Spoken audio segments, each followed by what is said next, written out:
satu. Kejujuran adalah nomor satu. Allah akan melindungi saya. Insya Allah. Pak Nadiem ngomong dong, Pak Nadiem. Bela sungkawa saya kepada Apang dan ojo-ojo.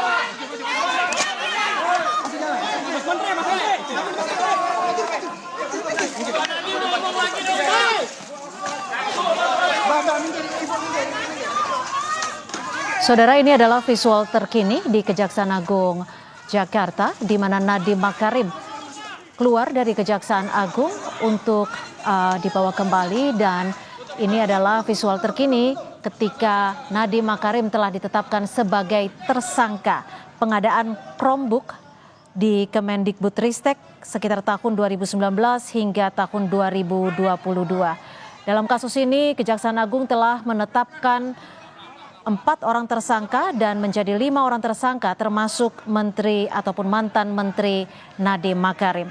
4 tersangka lainnya yang sudah ditetapkan adalah Sri Wahyuningsih, Mulyasyah, Juristan, dan juga Ibrahim Ari.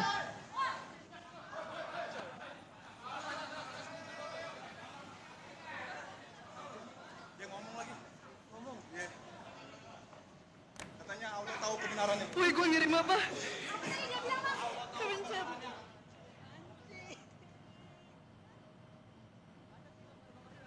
Suaranya masuk gak sih? Gak tahu.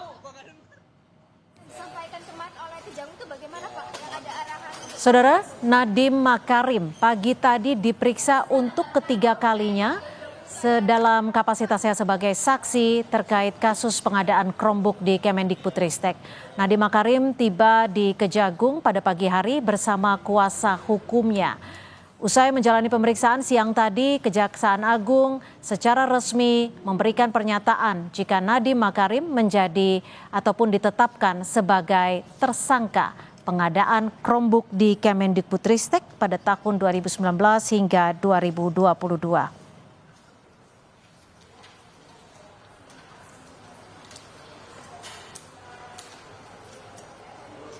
Dalam kasus ini, saudara, setidaknya sudah ditetapkan 5 orang tersangka, termasuk mantan Menteri Mendikbudristek Nadiem Makarim.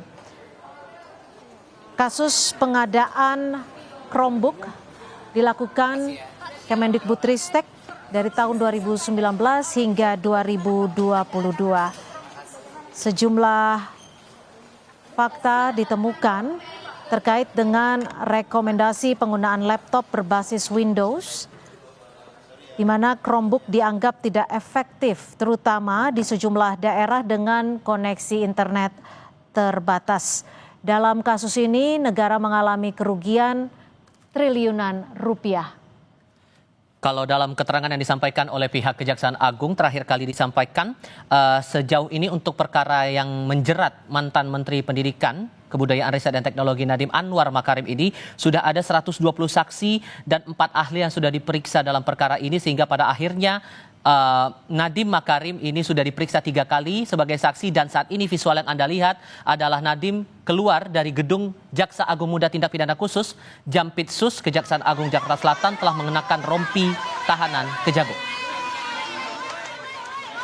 Visual ini diambil beberapa menit lalu, tadi sempat Anda lihat juga kondisi detik-detik saat Nadiem akan dibawa ke mobil tahanan setelah diperiksa di hadapan penyidik Jampitsus Kejaksaan Agung di Jakarta Selatan. Sempat saya singgung tadi sudah ada 3 kali pemeriksaan terhadap Nadiem dalam perkara ini di hadapan Kejaksaan Agung dengan status saat itu masih sebagai saksi. Ada perspektif juga disampaikan oleh Hipnu Nugroho pada segmen sebelumnya dalam program Kompas Petang ini yang menyampaikan bahwa ini masih ada peluang lagi untuk pengembangan kasus lebih lanjut, dan tentu yang akan menarik dicermati adalah sejauh mana pendalaman yang bakal dilakukan Kejagung untuk perkara pengadaan laptop oleh Kementerian Pendidikan, Kebudayaan, Riset, dan Teknologi ini.